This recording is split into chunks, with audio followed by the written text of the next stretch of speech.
Waterboys, and we're going to be presenting our capstone. We are the OU Waterboys, and we're going to be presenting our capstone project, which is the Hydrofoil bike. Our group members consist of 7 people, myself being Angel Vasquez, David Tran, Cody Ledger, Luke Wilson, Adam Youngblood, Jose Espinoza, and Jose Lejas.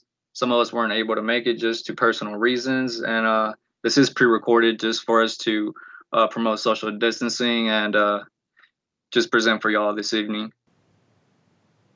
All right. And what a hydrofoil bike is, if you kind of want to question or think about the overall idea and design, what kind of led us to this topic and this choosing of a project was just kind of comparing land vessels to aquatic vessels, such as automobiles being analogous to motorboats, motorcycles being similar to jet skis, but what about a bicycle? So this kind of led us to do some research and see new technology and new discoveries that have been around for within the past 10 years. And this bike and this project actually grabbed our attention, and we just decided to tackle it. And what it basically is basically a bicycle that replicates the cycling experience through the water with the use of hydrofoils in the rear and the front, and through human power mechanisms. In terms of hydrofoil bike variations, some that we did come across on the internet consisted of pontoon bikes or surfboards, or such as electronic surfboards, and some motion bikes that kind of replicated that cycling experience. But the one that we decided to just go with and base off our project on was the Manta 5, which was seen in the previous slide. And then on the right side, on the top, we can kind of see how the pedaling works hand in hand with the hydrofoils to just simulate that cycling experience. So our problem definition and our main objective for this project was to select the various material types, components, design, analyze and simulate, modify, and successfully engineer a hydrofoil bike from the ground up within the given time frame, as well as deliver individual biweekly reports and team presentations as the year progresses to show our project progression and demonstrate appropriate budget/funding. And at the same time, just acknowledging the pandemic limitations and practicing social distancing. Our project kind of just proceeded by assigning roles, which are going to be shown in the following slide. In terms of the project, we did decide to focus on a prototype, and just to help us and aid our progression and understanding within the physics and the fundamentals of what it takes to actually get fully functioning working hydrofoils. So we split up our project progression between the prototype and the hydrofoil bike. And right here we can see who was assigned what component, and how we went about the prototype and the analysis accordingly. In terms of budget, all of the estimated costs were just reflected on the items that we foresaw that we needed, such as like the bike seat and the gears, chains, the pedals, just the overall material. And all the estimated costs were overly estimated, just because it's better to have an overestimate than an underestimate.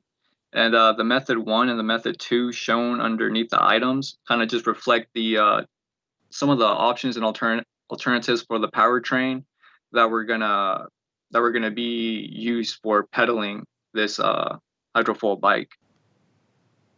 Okay, so this is the prototype that we designed as a group. The prototype is essentially going to prove our theory that hydrofoils do work and how they provide lift using low and high pressure zones on top of the foils. This is a rough sketch in SolidWorks of the prototype using the proper dimensions. So this is a more accurate sketch of the prototype.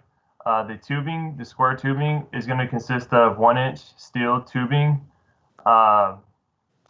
The middle bar vertically up is called the mast, and the bottom bar is called the fuselage. The foils are going to be made out of 6061 aluminum for lightweight reasons. And there will be braces on the top mounting bracket and the bottom where the fuselage and the mast connect. In terms of the hydrofoil bike itself, right here we can kind of see how the bike frame was initially visualized, and all these notes and the specifications on the left side were kind of just based off of a 56 centimeter size bike frame, which is normally to accommodate riders of measuring about like 5'10" to 6 feet with average BMI weight. And on the left side, under the notes in the steering, we kind of see how how we plan on going about each member and what kind of a material and specifications each member is going to be, along with the wall thickness. And then for the steering, we do plan on using an attachable stem for the handlebars and then an external threadless headset to accommodate the given head tube. And then we're going to replace the traditional bicycle fork with a hydrofoil member in the front. On this slide, we can kind of see how we went about when it came to modeling the bike frame itself and how we went about the frame in terms of testing. It's the engineering specifications just based on stress, displacement, and strain. And the applied forces were assumed just based on theoretical values. And what we were trying to determine was whether the assumed load that we were going to be simulating and replicating in the water were going to, be appropriate for the aluminum material. And what we kind of just looked for were maximum yielding strengths and equivalent strain values and maximum displacements. On this slide, we can see the results for the strain, stress, and the displacement. And what this slide basically is going to help us in is just determining where we're going to have to make some modifications and how to go about the results just based on experimental and theoretical comparisons. In terms of the steering, we kind of did agree to use an attachable stem for the handlebars just to accommodate the various riders, just because we do want the bike to be rideable amongst our team members. And then for the external threadless headset, we felt was going to be more appropriate for our selected head tube, just because it came with the appropriate bearings already to aid in the steering. And here we can see how the attachable stem would work. The handlebars would essentially just go in within that opening right there, and the bottom part of the stem would go clamped around the remaining portion of the front hydrofoil fork that would be going through and running through the headset itself.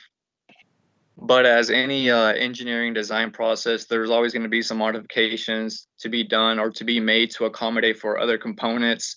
And on this slide, I kind of just want to emphasize how we kind of went about it in terms of this step. We did agree to just to remodify the bike frame itself just to accommodate not only the rear foil but the pedaling mechanism. And on the right side, we kind of see the initial bike frame that we had selected, and on the left picture we see the modified version of it. And the reason behind this was we didn't want to have a static bike. We didn't just want to weld everything together. We wanted some members to be adjustable in case we did need to alter something as we're testing this bike. And the picture on the left kind of reflects our current design right now, which fixes the rear foil as well as the pedaling mechanism and the powertrain. The front foil is still in the works, but as of right now, we are currently trying to make the front foil adjustable to accommodate like some unknown variables whenever we are in the water.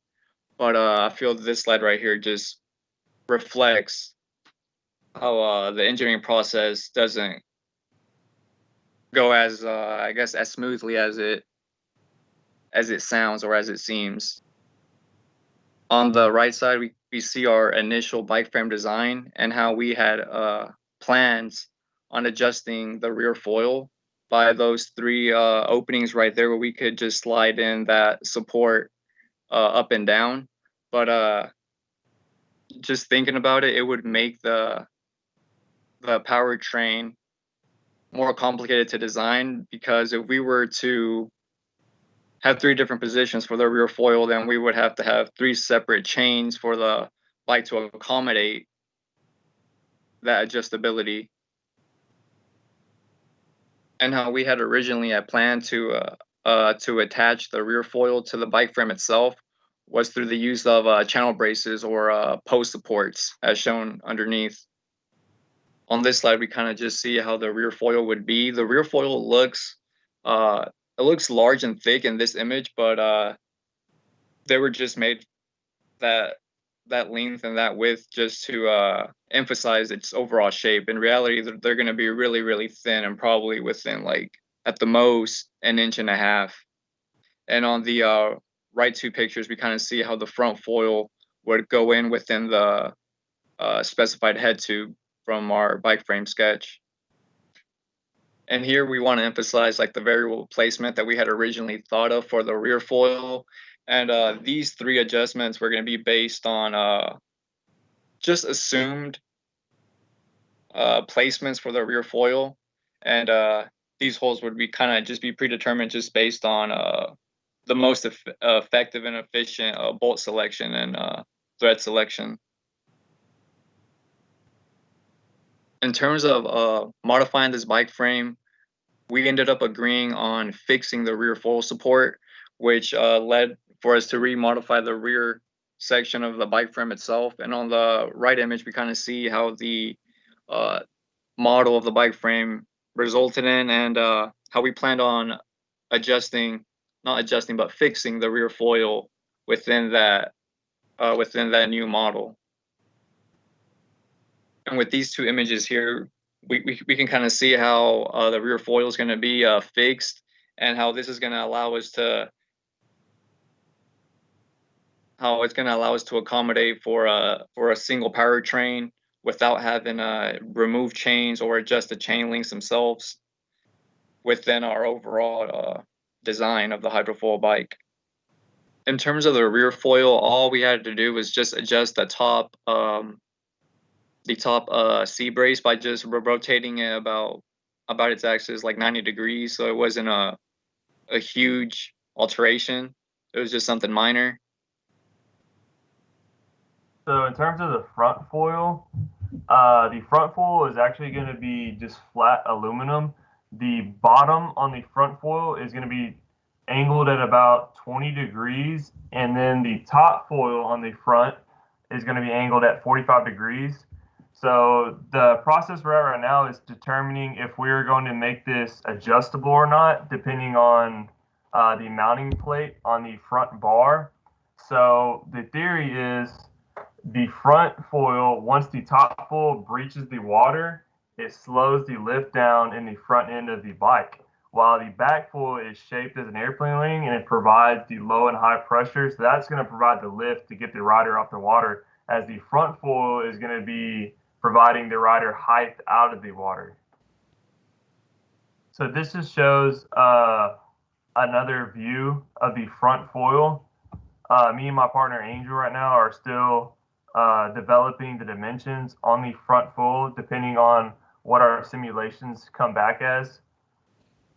So this picture right here just shows the exoskeleton of the back foil. So as shown before, the back foil is going to be shaped as an airplane wing. So how I'm going to achieve this shape is actually do an exoskeleton out of all aluminum. The bottom is going to be, I believe, a 4th inch thick aluminum flat plate. And then I'm going to foam the shape using a spray foam, carve out the shape of the deep cambered airplane wing that I'm trying to achieve, and then fiberglass over that shape to achieve smoothness within the water. So initially for our drivetrain and pedaling mechanism, what we wanted to do was have a 4-gear system that would attach to a propeller. Now this was done by having your initial pedaling gear, the one seen at the top right corner, would be your input gear, which would be very large and have a large number of teeth, which would then connect to a smaller gear with a very low number of teeth to achieve a high gear ratio. This small gear would be welded to another bigger gear, which would then run the second chain and gear mechanism down to the propeller, following the same characteristics as the first one. The propeller would then attach to the smaller gear and have our achieved output. So this is just another SolidWorks model demonstrating that, actually showing the teeth on the gears. It would also go down to the bottom one. And the thing with the bottom one that I wasn't able to achieve in SolidWorks is that it would actually be turned perpendicular to this. and therefore the top chain would have to be crossed, which we'll discuss in a minute why it won't work. This is kind of a summary of the previous two slides. The first gear ratio was based off of a 55T and 11T, which therefore gave us a ratio of 5.5. And then the second set of chain and gears gave us a 32T at the top to 8T at the bottom, which resulted in a gear ratio of 4. Now, we based our calculations off of the cyclist inputting 30 RPMs per minute. And when you multiply that by the two gear ratio factors, we resulted in a net output of 660 RPMs. So now we have our new drivetrain idea that Luke kind of came up with from watching some videos. And essentially, it's similar to the original idea. It's just the second portion of the drivetrain mechanism has changed. The gears 1 and 2 are essentially the same as before, except gear 1 may be a little bit bigger, more teeth to provide a higher initial value. Gear 3 is going to be also increased, hopefully the same gear as gear 1. And this will attach to a perpendicular gear 4, which will rotate horizontally to drive the shaft that is attached to it. The shaft will have a mechanical elbow attached to the bottom, which will allow it to turn 90 degrees and therefore power the propeller in the direction we desire. As I said before, the drivetrain model that we now have come up with should provide better input chain and gear system. This also fixes that problem that I had mentioned earlier about having to twist a chain and create inefficiencies and slipping. This should also be a little smoother and lighter because chains won't be in water. The fourth gear does directly weld or attach to the shaft, so therefore they rotate at the same speed. And this will allow us to hopefully achieve the same speed that we wanted before, but not have the risk associated with it.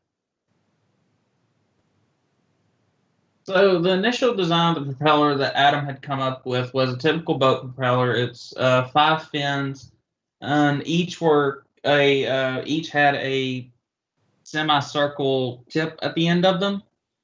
Essentially, we wanted a pitch diameter to diameter ratio of 1:1. This was going to provide the best overall efficiency for us. He had done some stress analysis. The initial was aluminum. They also did displacement analysis, which, as expected, the tips of the fins had the most. We also did strain, which the most was at the bottom of the fins where they attached directly to the spindle. We tested a different material also. We increased the grade of aluminum that was tested and then repeated the same processes in the following slides. Again, displacement. And then finally, we used a chrome alloy because this would be strong, but its disadvantage of it is that it's very heavy. So therefore, we didn't think it would work the best. And doing research, we eventually found that using kind of an airplane propeller would work the best because there's only 2 fins, and when designed correctly, they provide the best efficiency for cutting through water flow and airflow. Again, these were done out of aluminum. We've also talked about doing these out of carbon fiber, but we'll have to see where we go from there. And again, propeller strain. Okay, so these are some hydrofoil designs, and doing simulations and some experience that I've had with hydrofoils, I decided to do a deep cambered shape, which represents the second foil from the top. That is going to provide a very stable lift on the board and the bike while providing the maximum lift that we're requiring for each bike and the board. So this shows a simulation ran of the hydrofoil on the prototype. As you can see, the shape acquired is a deep cambered shape. The U shape was the shape that I was wanting to do for the prototype, not the bike. And also the bottom shows the amount of lift that we were achieving in the simulation. The water was ran at 293 Kelvin with a flow rate of 9 meters per second. So we have been doing some fundraising. Right now, we in the process of selling T-shirts. I think we sold a little bit over 100 T-shirts right now, making profit on each T-shirt. We did create our own website representing what we're doing through our process of this Hydrofoil bike team. We are trying to require some sponsors right now. We're still in the process of that. We have acquired our own bank account so we can keep all our funds in one spot as a team. The next fundraising event that we will be doing is we're going to be raffling off a phone, and the phone was acquired by one of our teammates for free. So all the money that we'll be selling each ticket for will be pure profit. So yes, that's how our fundraising is going so far. This is the end of our presentations. I appreciate y'all's time. Any questions?